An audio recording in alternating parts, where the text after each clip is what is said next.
Great question. Vish Media is a media company that I started with the sole intent of producing and distributing my own content. But equally as important, Vish Media was started as a platform to foster and incubate new talent, giving people an opportunity to be able to get their work out there that wouldn't have the opportunity to do so. I guess an independent kind of studio, as you will.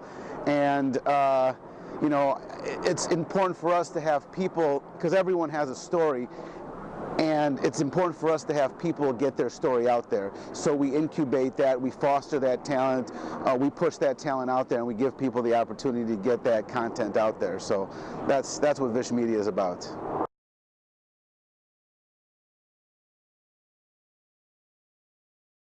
The Adventures of Franky Fox was written because the same reason I think any book is written. I had a message and a story that I wanted to convey to the audience, to the world.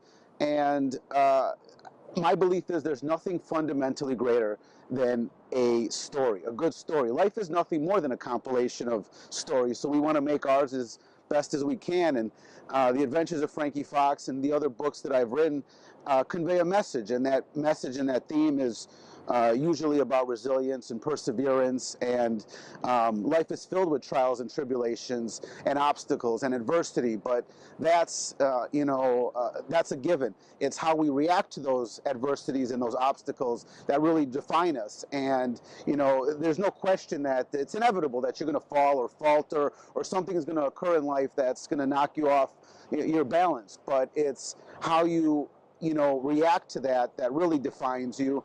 And I think it's important for everyone to know that it's okay to fail. Great successes in life are built upon calamities, disasters, epic failures, not a series of incremental wins. So the best things in life come from understanding how to fail and failing well. So, they say success is going from failure to failure without the lack of enthusiasm, and that's the key.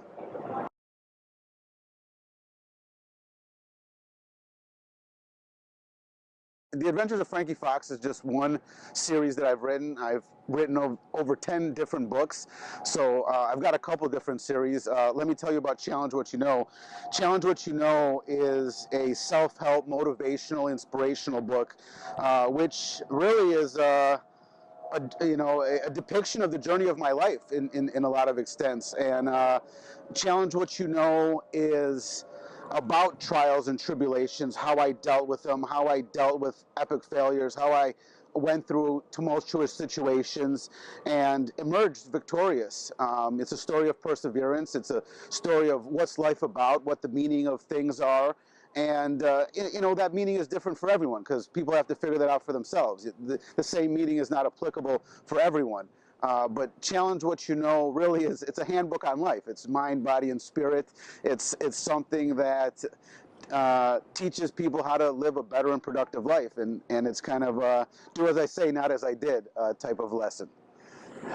And I know that you used to live in New York, and now you're back. By the way, welcome back. We're excited to have you back in New York. Tell me why. Thank you. Yeah, I used to live in New York for many years. In fact, I used to work at One World Financial right back here. I used to work for the infamous Lehman Brothers, which no longer exists today, but such is life. And I was actually just a couple steps away from here, the World Trade Center, beautiful reemergence of the building right there. But unfortunately, I was in front of the building when the second plane hit, and I was less than 100 feet away, and I witnessed that tragedy. And although I personally know people that died that day, and I saw people jump to their death, which is a tragedy. It's an epic tragedy, which is, of course, permanently embedded in my mind. Nonetheless, I like to think of it once again as a story of redemption and a story of triumph, and a story which encapsulates the core fundamental nature of humanity, what people are capable of doing when faced with adversity, what people are capable of doing when they get together and help each other and it's something that affected, you know, not only New York or the United States, but it's something that impacted the world. It's, you know, it's a major story, which in a lot of ways brought people together.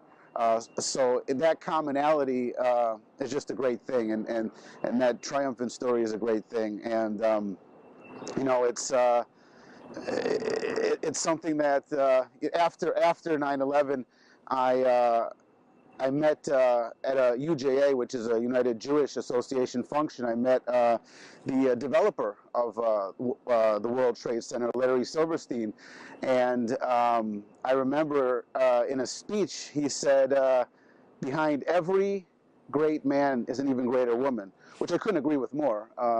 That's unquestionable, and I think that, you know, which brings me to my message indirectly, is I think that anything and everything is possible. I mean, I went from Wall Street to Sesame Street, and I've created a variety of different compilations and genres, and the Rothman Files, which I forgot to mention. It's a story of passion and deceit and revenge and crime and murder and everything that everyone wants. It's the quintessential story of the comeback kid, and who doesn't love that? They love to hate you when you're on top, and they love to root for you when you're on the bottom, especially when you're impacting people's lives. So that's it.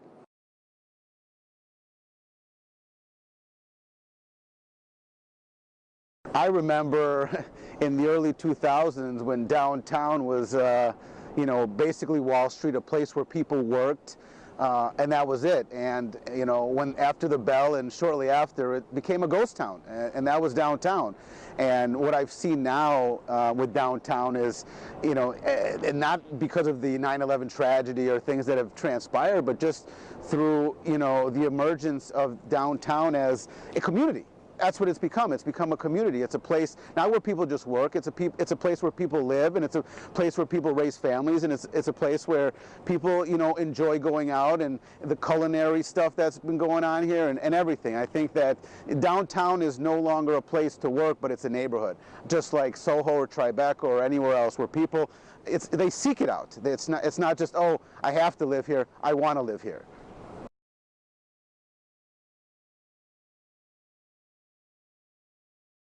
Well, as I mentioned, you know, I have the Rothman Files, which is also a series, which is a story of revenge and deceit and crime, and it's loosely based on reality, but of course it's fictionalized to protect some of the identities and people that live those lives.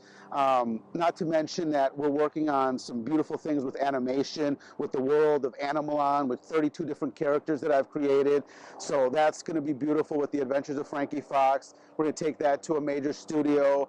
We've got some learning tools, we've got some apps, we've got some video games, all to promote learning and knowledge, and show people the joy of learning and really knowledge, because knowledge is the keynote to success. And I think a lot of, you know, in this day and age, people with a very short attention span and 15-second clips forgot about that. So all of the answers that people are looking for, a lot of times they're right in front of them. They just have to go seek it out, and they have to open up a book, and they have to learn.